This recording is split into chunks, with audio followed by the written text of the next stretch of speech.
la verdad primero quiero agradecerte y agradecerles a las personas de tu equipo que han organizado estos encuentros, porque me es muy grato, ¿no?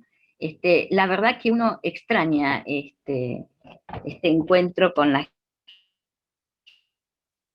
gente mayor, digamos, en cosas que nos pasan a todos, ¿eh? Que los psicólogos sabemos muy bien que la manera de tratar de sobrellevar los momentos duros es justamente hablando de ello, ¿no? Y contextualizando las situaciones, porque bueno, la verdad que estamos viviendo nosotros, nuestra generación, es una situación inédita, porque si bien ha habido pandemia, por suerte no nos tocó, ¿no? Entonces, vamos a tratar de conversar sobre esto que nos está pasando desde un año y medio, sobre todo qué nos está pasando a nivel anímico, ¿eh? Porque contextualizando la situación fue algo que nos cambió la vida drásticamente de un momento para el otro. Eh, Fue un cambio drástico, brusco, abrupto, que la verdad es que no lo pensábamos. Nosotros veíamos o leíamos en el diario o veíamos que algo del orden de esta epidemia, por al principio no se denominaba pandemia, estaba sucediendo lejanamente, les pasaba a otros, pero lo veíamos lejos, porque bueno, incluso por donde surgió, China nos queda lejos, digamos, ¿no? Y de repente nos envolvió, se presentificó y súbitamente nos envolvió, y de un día para el otro, eh, esto desconocido, invisible y sin rostro, porque la verdad nos empezó a amenazar, y nos seguimos sintiendo amenazados. Y digamos, es terrible la sensación de estar amenazados, ¿no? Pero no solamente de poder ¿no? Que se enfermen nuestros seres queridos, con todo lo que eso conlleva, no arrasar con nuestra vida, con como la teníamos organizada, ¿eh? Con nuestros hábitos, con nuestras costumbres. Entonces, es una situación complicada.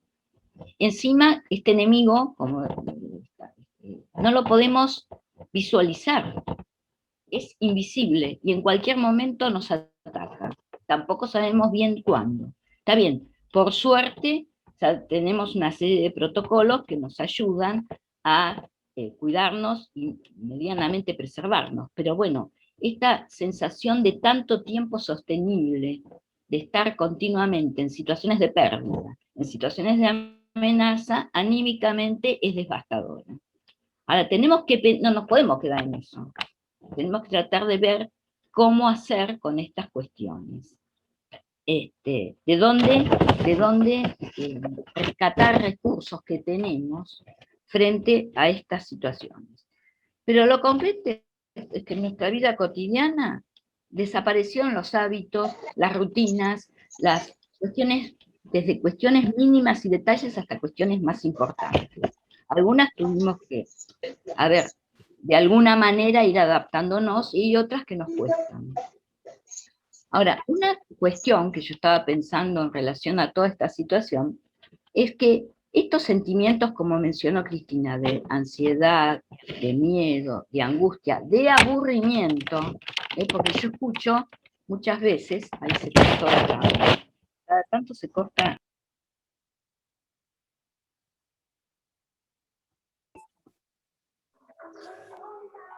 Escucha ahora porque se había cortado el micrófono también. Bueno, decía que estos sentimientos que nos desencadenan, ¿no? Sentimientos, emociones, como mencionó Cristina, ansiedad, angustia, miedo, no es la primera vez que los sentimos, no es la primera vez que lo experimentamos. Aparte, tenemos que tener en cuenta que son sentimientos humanos, ¿eh? ¿Por qué digo esto? Porque, y esto fuera de la pandemia, en esta posmodernidad o modernidad actual que venimos viviendo ya hace años, pareciera que hay ciertos sentimientos humanos que han perdido valor. Bueno, ahora con la pandemia volvieron a ser reflotados, pero que han perdido valor. Como que siempre uno tenía que estar arriba, todo no a 10, a 100 o a 1000, todo bárbaro, todo genial, digamos, ¿no? Y todo lo que es tristeza, ansiedad, angustia, temor, no era bueno sentirlo. Y hay un montón de rituales que hemos tenido a lo largo de la historia de la humanidad que en función de esto han sido abolidos. Por ejemplo, cuando alguien muere, ¿no? Pero esto ya digo, anterior a la pandemia. Antes teníamos velorio de 2 días por poco, que era, y pasamos a no tener ninguno en muchas situaciones. Y bueno, cada familia verá cómo hace, pero esto de despedir a los muertos, y los rituales existen por algo, y o si te veían triste o te ven triste, no, no tenés que estar triste, porque, bueno, hay veces es que es necesario transitar la tristeza para salir adelante. Lo digo porque esto era el clima anterior, me parece, donde todo acelerado, todo genial, todo bien maníaco, diríamos los psicólogos, bien de que solamente se tomaban en cuenta como sentimientos humanos la alegría, el amor, eh, el éxito, cosas que sí, que son cuestiones importantes a tener en cuenta, y que es lindo poder disfrutarlo, pero el ser humano, anímica y psíquicamente hablando, no solamente tiene esos sentimientos, también tenemos los otros, los que son más penosos, los que nos duelen, pero existen, y no tienen nada de malo transitarlos cuando es necesario. Si estamos en una situación de pérdida, como la que estamos, no, digamos, habíamos hablado de amenaza, pero también de pérdida, porque todos los rituales, todos nuestros hábitos, tuvimos que cambiarlos drásticamente. Los hemos perdido, muchos de ellos. Y eso no nos puede dar alegría. Pero tenemos que ver cómo transitar eso. Entonces, que en principio estemos tristes, estemos ansiosos, estemos aburridos. Ojo que para mí, no sé qué piensa Cristina, pero para mí el aburrimiento es una de las formas sutiles en que se expresa la angustia. Porque nos podemos sentir aburridos, pero si nosotros de alguna manera vemos cómo bucear en nosotros mismos, vamos a encontrar seguramente alguna pequeña cuestión que nos va a sacar de ese lugar. Ahora, cuando esto se nos impone fuertemente, yo creo que es una manera en que aparece la angustia, el aburrimiento. Pero bueno, entonces, primero que es algo que compartimos con todos los seres humanos y que no está mal sentirlo. Primera cuestión. Y no nos tenemos que asustar de sentirnos. Y esto de poder compartir con otros, ¿qué quiere decir? Que no me pasa a mí sola, nos pasa a todos. Todos tenemos sentimientos parecidos. Es una manera también de no sentirse tan solo, porque no estamos solos tampoco en esto. Vieron que, no sé si ustedes han tenido la experiencia, calculo que sí, pero cuando uno tiene una dificultad, no es lo mismo pensar que solamente es mi dificultad y quedarme yo sola con ello, que si la comparto con alguien, que si la hablo, aunque sea triste, aunque sea desagradable. Es como que no es lo mismo llevar solo la mochila que llevarlo entre varios, ¿no? Pero bueno, entonces esta primera cuestión que no nos tenemos que asustar porque son reacciones normales, comunes, frente a situaciones duras y emocionalmente significativas, ¿no?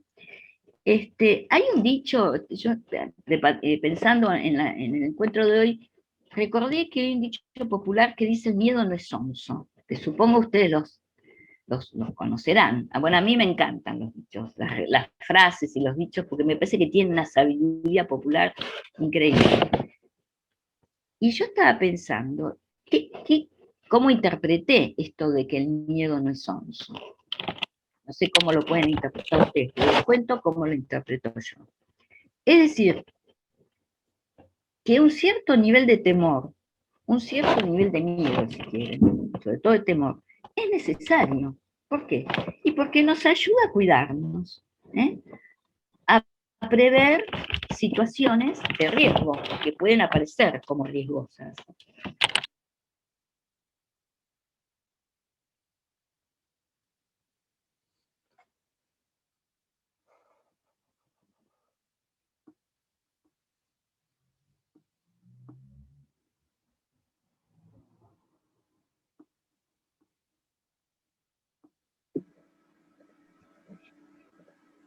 Se volvió a cortar, Graciela. Y tienes cerrado el micrófono. Sí, todos los demás tenemos que tener cerrados el micrófono, pero ahora yo le escribo a Graciela. Yo la quiero activar y no puedo.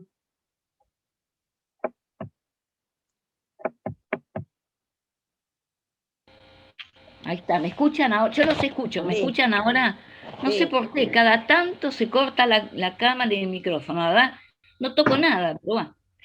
Esta cuestión de la tecnología, que por un lado nos viene bien y a veces no sabemos por qué suceden cosas, pero bueno.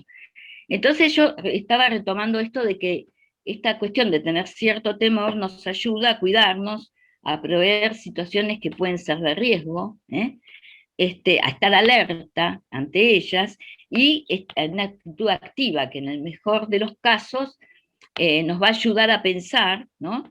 a tomar actitudes y a tener presencia frente a estas situaciones que nos podrían llegar a desestabilizar si no nos cuidamos. Digamos. Así que un cierto grado me parece a mí, siguiendo este dicho, que es necesario. Hace mucho tiempo, leyendo una revista, me enteré de una situación, digamos, de una antigua leyenda oriental que me parece muy linda, que tiene bastante que ver, creo, con lo que nos está pasando, y se las cuento. Resulta que la peste, personificada, iba caminando y un peregrino le pregunta ¿a dónde vas? Y la peste responde, voy a Bagdad a suprimir o a matar 5.000 personas. Ese mismo día, a la tarde, vuelve la peste y el peregrino le dice, vos me dijiste que ibas a Bagdad a matar 5.000 personas, pero murieron 100.000. Entonces la peste le responde, sí, pero yo maté a 5.000, el resto murió de miedo. Y me pareció muy adecuado. ¿Por qué? Porque cierto nivel, que es un poco lo que veníamos comentando, ¿no? Cierto nivel de miedo, de estar alerta y de temor, nos ayuda a preservar nuestra vida, pero cierto nivel. Si este nivel de miedo, de temor y de angustia es muy elevado, nos paraliza y lejos de ayudar a defendernos, baja nuestro nivel, nuestra barrera inmunológica. Esto está dicho por la medicina. La medicina, y hay varios investigadores de hace años, sabe muy bien que cuando el nivel de angustia o de temor es muy importante, las barreras inmunológicas que defienden nuestro organismo baja y te podés pescar cualquier bichito que anda por ahí. Hay incluso expresiones que tienen que ver con esto. Hemos visto que por ahí en situaciones de un estrés o de una angustia importante, los esfínteres se relajan.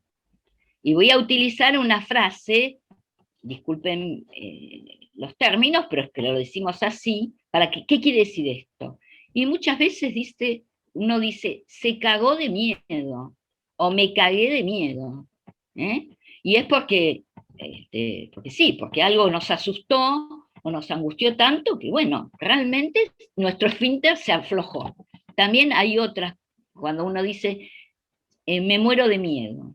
Es decir, me parece que es interesante tener en cuenta esto, que hay niveles y niveles. Ahora, ¿cómo hacer? ¿No? Que vamos a tratar de ponerle palabras a todo esto, para que esto no nos suceda, para que podamos manejarnos dentro de un contexto difícil de la mejor manera posible, sin llegar a esos niveles.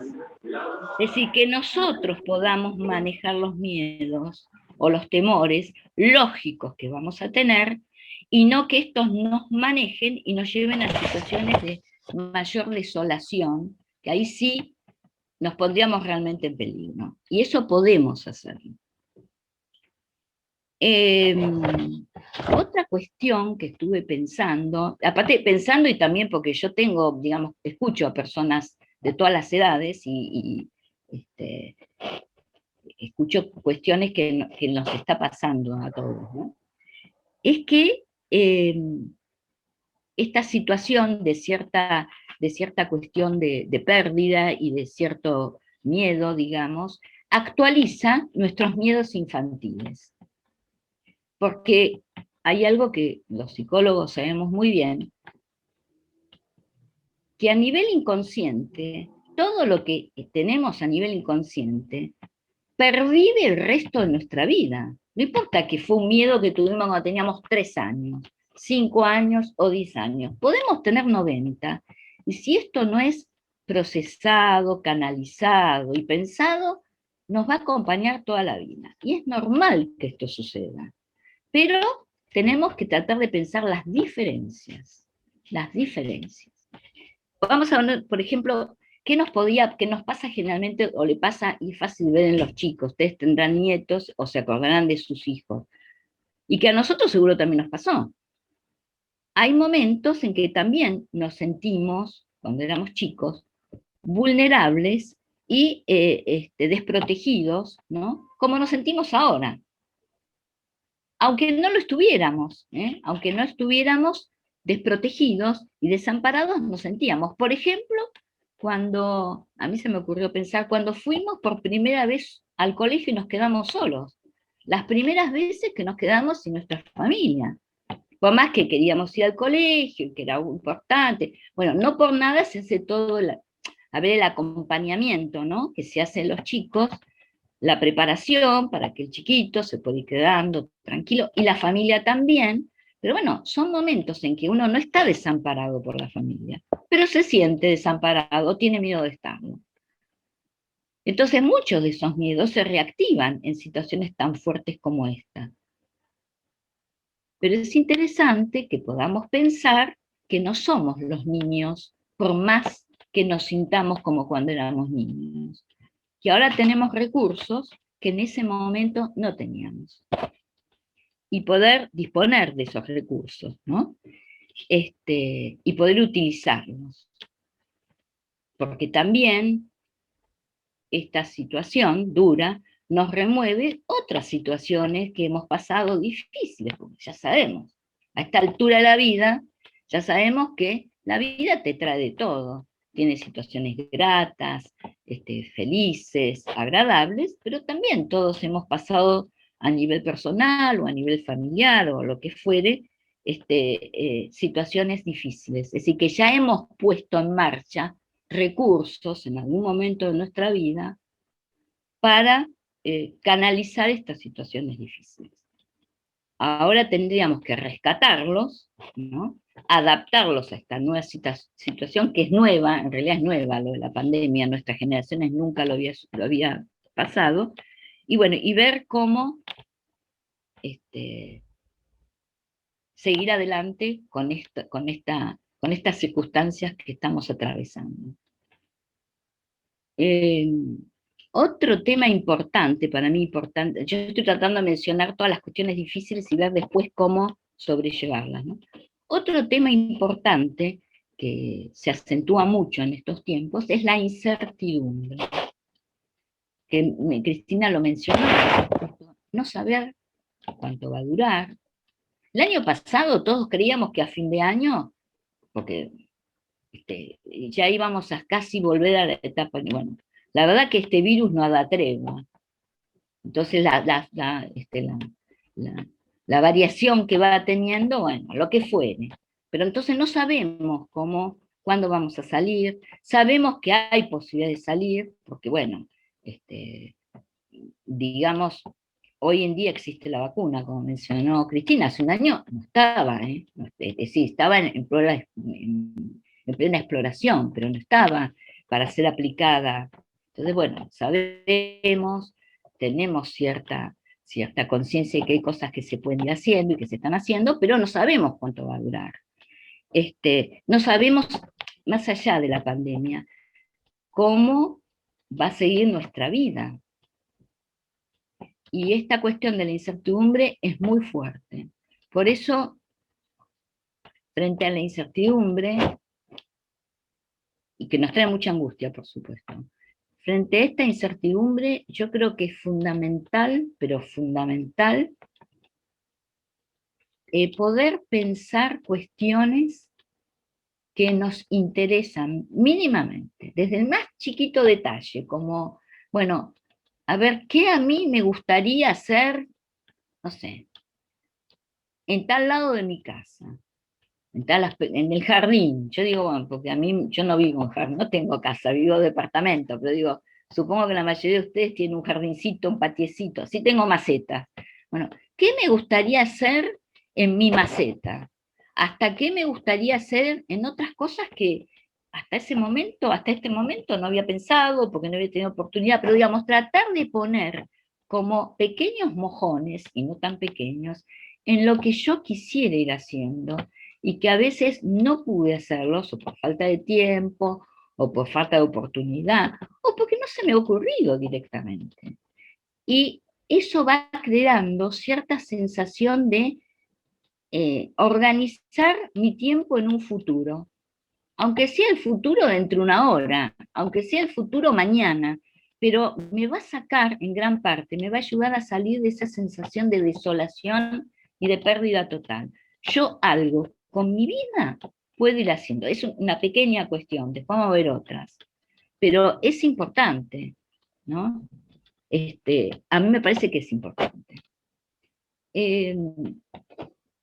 Otra cuestión que para mí es vital, en realidad, tendría que haber empezado por ahí, cómo transitar esto. Primero expresando las emociones, no quedándonos con nada metido para adentro, en el sentido de poder conversarlas, de poder ponerle palabras, aunque sean tristes, aunque sean desagradables, que no es la queja, ¿eh? Una cosa es la queja, así como una cosa es la queja y el reproche, y otra cosa es, bueno, yo estoy dolida por esto, pero aparte poder intercambiar, como les decía, con otros. Porque nosotros somos seres sociales, necesitamos permanentemente la mirada y la escucha del otro. Y también que nos escuchen. Y los otros necesitan eso de nosotros también. Entonces, este es un aspecto que no tenemos que perder ni descuidar, porque a veces, cuando estamos tristes y frente a esta situación, tendemos a replegarnos, que es normal que tendamos a replegarnos, pero creo que es fundamental que lo podamos pensar. Es decir, nosotros sabemos que hay una serie de protocolos y de cuestiones para cuidarnos y que hay que seguir, tal cual, pero no podemos estar en el aislamiento afectivo, en el repliegue y en la introversión, donde eso es muy grave. Yo diría que eso es más grave que el propio virus. Esto de meternos para adentro, replegarnos, no escuchar, no hacernos escuchar, no compartir, es gravísimo. Entonces, tenemos que saber que tenemos que tratar de salir de esa situación, aunque por momentos estemos tentados de entrar, ¿no? Graciela, ¿qué te Sí, parece si ahora hacemos un espacio para preguntas? Porque ya hubo como mucha información, entonces hacemos bueno, un espacio para preguntas para que todos los asistentes nos puedan decir con qué asociaron, qué quieren comentar y demás. Y bueno, después vos bárbaro. retomás, también pueden escribir las preguntas por acá, nosotros las vamos retomando y después vos con todas esas preguntas más lo demás que tenías para decir, retomás vos en un rato, ¿sí? Bárbaro. Así que levanten la mano o pongan el signito ese de que dice las reacciones, que ponen la manito amarilla, y les vamos dando la palabra, ¿sí? ¿Quién quisiera preguntar, comentar alguna cosa sobre esto que estuvimos charlando?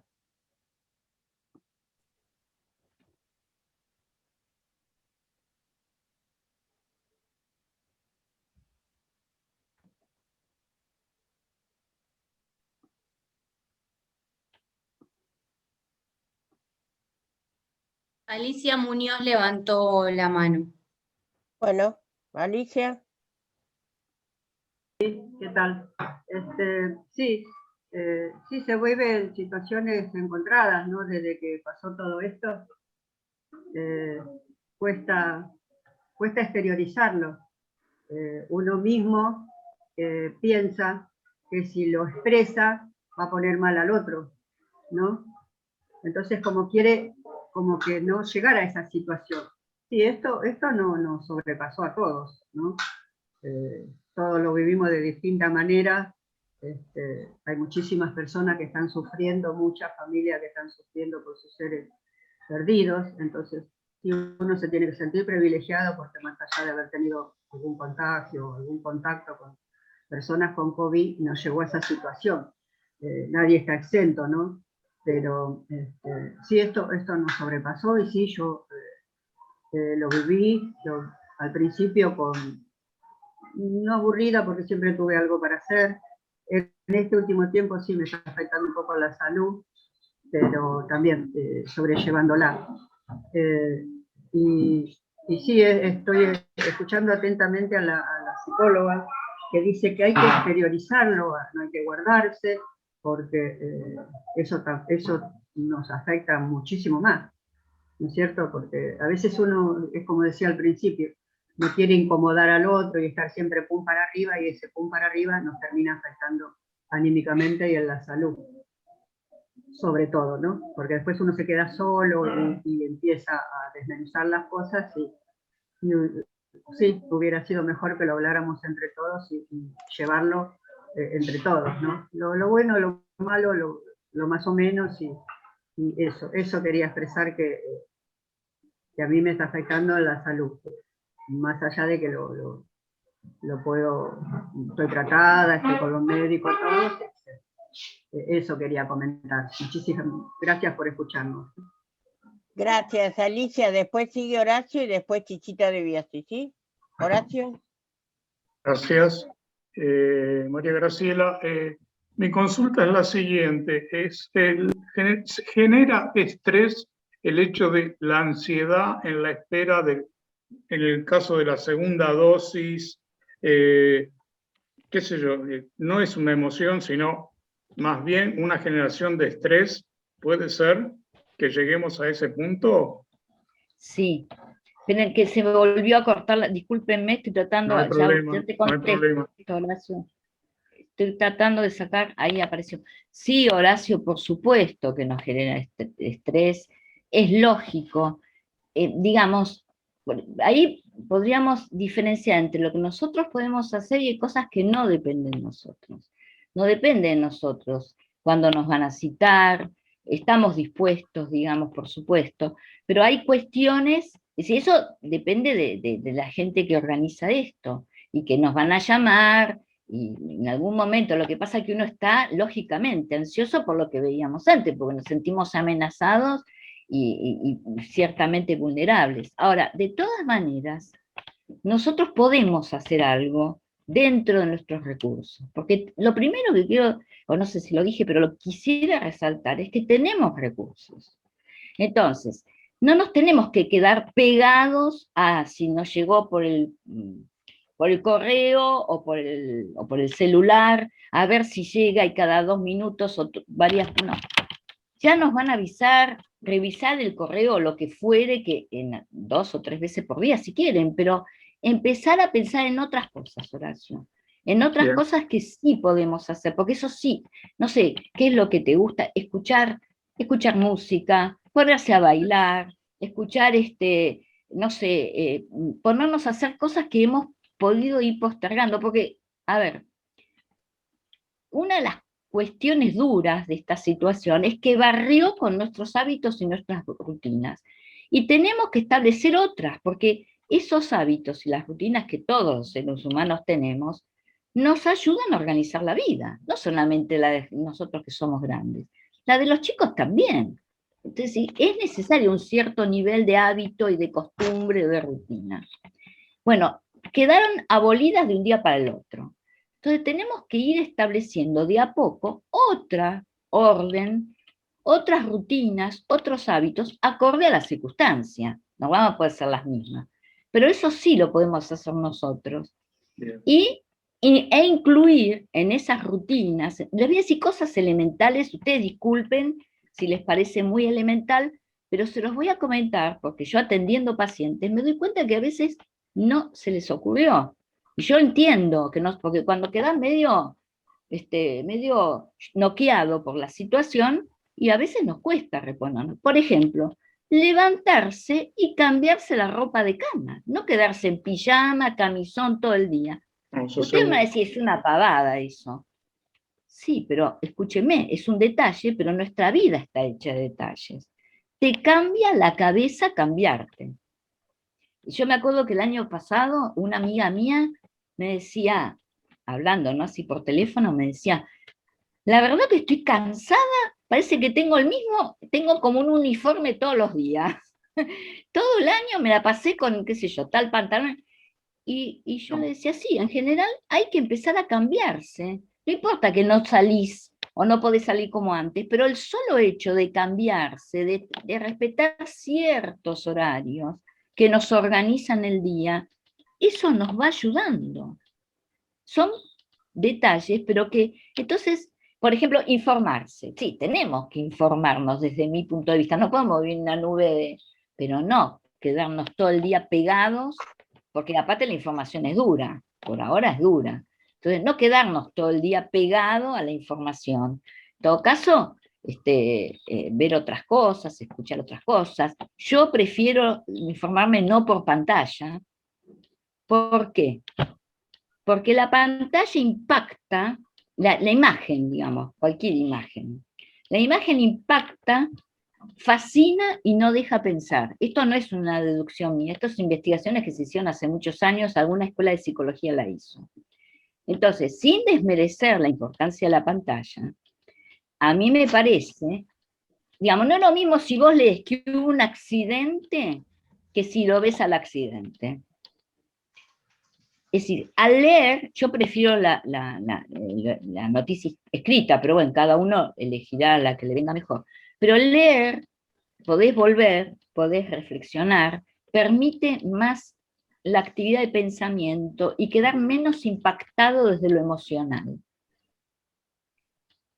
Entonces esto nos puede, por ejemplo, vieron que ayer se derrumbó una parte importante, ¿no? Todavía no sé cómo siguió la historia en un edificio en Miami. Les digo la verdad, yo leí, no pienso mirar ningún video. Leo, sí, quiero estar informada, todavía no sé nada, porque demasiado más que lo que sabía esta mañana temprano, porque, digamos, no es lo mismo. Yo creo que yo, por lo menos, manejo mejor mis emociones y mi angustia, mi ansiedad, si leo, reflexiono, pienso que si veo que se está cayendo y veo que ahí se está muriendo gente. ¿Qué quieren que les diga? Esa es por ahí son mis límites, yo les transmito, ¿no? Entonces, digo, hay pequeñas cosas, y no tan pequeñas, que podemos ir armando, Horacio, que nos ayudan a transitar mejor estos momentos, me parece a mí, ¿no? Bueno, le damos la bienvenida a Victoria Vidal y la saludamos. Hola Victoria, qué bueno que te Hola, pudiste. Vicky. ¿Qué tal? ¿Cómo estás? Hola, ¿cómo están? Perdón que me demoré un poquito. Hola. Sí, ya explicamos que tenías que estar en la jura a la bandera de tu hija. Estamos en una parte haciendo preguntas. Nos quedaron preguntas de Chichita de Biasi y de Estela Maris, que vos también te podés juntar o las escuchamos y después vos retomás lo que habías preparado y demás y seguimos, o sea, vamos haciendo así, una banda de charla de ustedes, una banda de preguntas y así vamos mechando este conversatorio para que las personas puedan ir aportando las cosas que se les ocurren y las preguntas concretas, como fue recién. Así que ahora te escuchamos, Chichita, tu pregunta, tu comentario. Sigue después Estela Mari. Sí, después Estela Mari. Hola a todos. Bueno, no, yo preguntar no, pero lo mío, yo siempre, bueno, hace bastante que vivo sola, sobre todo desde que comenzó la pandemia, pero yo siempre fui una abuela de puertas abiertas, iban y venían. A mí el choque no de la pandemia, sino desde mediados del 19, me tuve que aislar involuntariamente porque tuve un problema grande de cadera, así que corté con Unki, que era mi bastón, mi apoyo, mi todo, ir a la confitería, a los talleres, a todo, me sentía reacompañada y bueno, de un día para otro me tuve que comer 6 meses en cama, con hielo, hielo, hielo, hielo, cama, cama, hielo. Bueno, cuando empiezo a movilizarme y demás, cae la pandemia. Así que yo me encontré totalmente aislada, sin ver mi nieto que vivía conmigo, el mayor, se fue a vivir con la novia porque ya estaban con la pandemia, no quisieron por cuidarme, como sea, pero yo me quedé sola.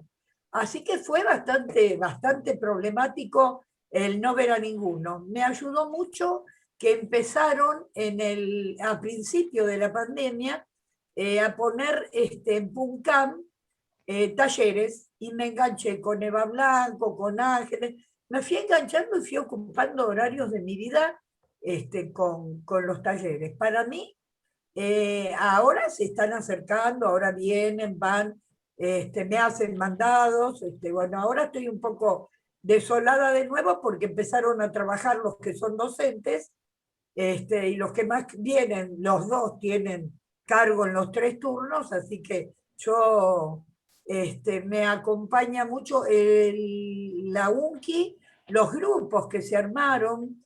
Yo tengo la costumbre, como otra compañera mía, de saludar todas las mañanas, mando los saluditos y pienso que eso, tanto como me ayuda a mí, ayuda a los demás, porque hay mucha Totalmente. gente que está sola. Y ahora últimamente estoy hablando mucho con una amiga nuestra, que tenemos un amigo que pobrecito empezó con un problema de salud, pero en su cerebro, y ahora contrajo COVID.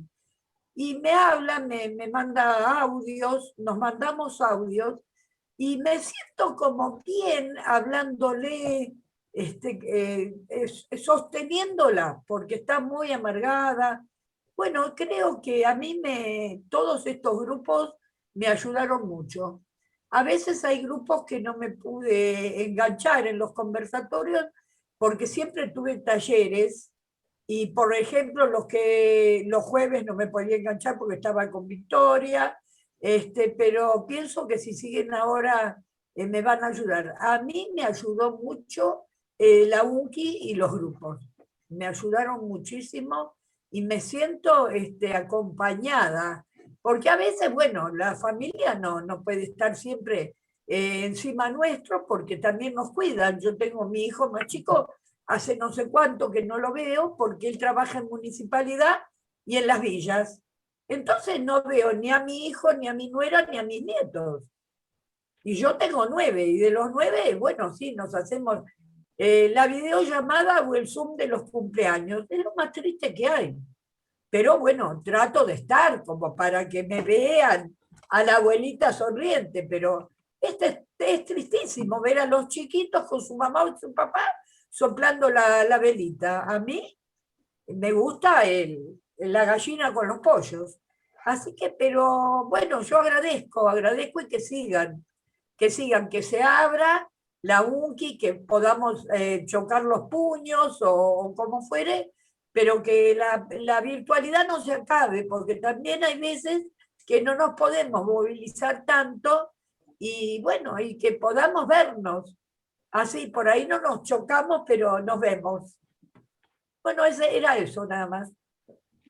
Gracias, Chichita, por tu comentario y por la sinceridad con que compartís con nosotros tus emociones. Estela Maris. Sí, ¿qué tal? Buenas tardes para todos y todas. Yo soy consciente que esta pandemia nos desestabilizó a nivel emocional, yo creo que a todos en general, algunos más, otros menos. La ansiedad sobre todo y la angustia, ¿no es cierto? a medida que fue pasando el tiempo, uno fue aceptando la situación tal cual es, se fue cuidando para poder cuidar a los demás, todo eso lo tengo claro. Pero mi angustia es sobre lo siguiente. Tengo familiares muy directos y amistades muy, muy amigas, muy queridas, que tuvieron COVID y emocionalmente quedaron muy mal. Algunas no pueden pronunciar la palabra, decir COVID, o ¿cómo estás? ¿Estás mejor? Lloran. Están totalmente angustiados. Entonces, esta situación mía no es como el ejemplo que usted acaba de decir, que uno apaga la televisión e ignora lo que está pasando en Miami. Es un familiar, es un amigo muy querido. Entonces, ¿cómo hace para equilibrarse emocionalmente ante esta situación? Porque aparte tenemos la incertidumbre que no sabemos después del COVID qué es lo que puede llegar a pasar con esa persona, en qué puede quedar afectada. Bueno, gracias, Estela Maris. No sé si fui Graciela, clara, ¿no? sí, creo que fuiste muy clara. Graciela, si querés contestar, y Victoria, les dejo ahora una parte para que contesten ustedes todas las preguntas, las escuchamos a ustedes y después volvemos a hacer más preguntas. Bueno, yo te voy a, Estela Maris, te voy a decir lo que fui pensando a medida que vos ibas hablando, aparte conozco situaciones así. Digamos, vos más que como familiar o amiga, acompañando a esa persona no podés. Lo que pasa es que son situaciones traumáticas. Hay personas que les pegó anímicamente de una manera más fuerte que a otras. Hay otras que, porque siempre es una situación traumática, pero frente a una situación traumática depende los recursos de cada uno, internos, y depende qué cuestiones movilizan cada uno de nosotros. Hay personas que lo van a poder sobrellevar mejor y otras no. Yo creo que no tenés que sobreexigirte de dar lo que podés dar como hija, madre, hermana, amiga. Las personas que están tan seriamente afectadas, a mí me parece que sería conveniente que tuvieran, aunque sea algunas entrevistas con algún profesional. Hay muchas redes que se han puesto a disposición, redes psicológicas, digo, hay muchos lugares de los hospitales siguen funcionando, por lo menos desde el punto de vista psicológico, siguen funcionando en general, pero digo, siguen la atención psicológica a través de Zoom, u otras instituciones que siempre estuvieran abiertas. En principio, en los primeros meses, 2 meses y medio, se tuvieron que organizar y después se organizaron y reciben consultas. Entonces, digamos, yo les aconsejaría a estas señoras o estos señores que tengan alguna entrevista con alguien, con algún psicólogo o alguna psicóloga, y la parte traumática va a tener que resolverlos con él. Es como si yo te dije, como si uno me dijera, mira, tiene, no sé, afectado el hígado, ¿qué puedo hacer? Y bueno, vos podrás hacerle la comida adecuada para que coma, pero va a tener que verlo un médico. Es decir, vos lo podés acompañar afectivamente, pero no intentés solucionarle el problema, porque no vas a poder. Ahora, escucharlo o escucharla y acompañarlo es un montón.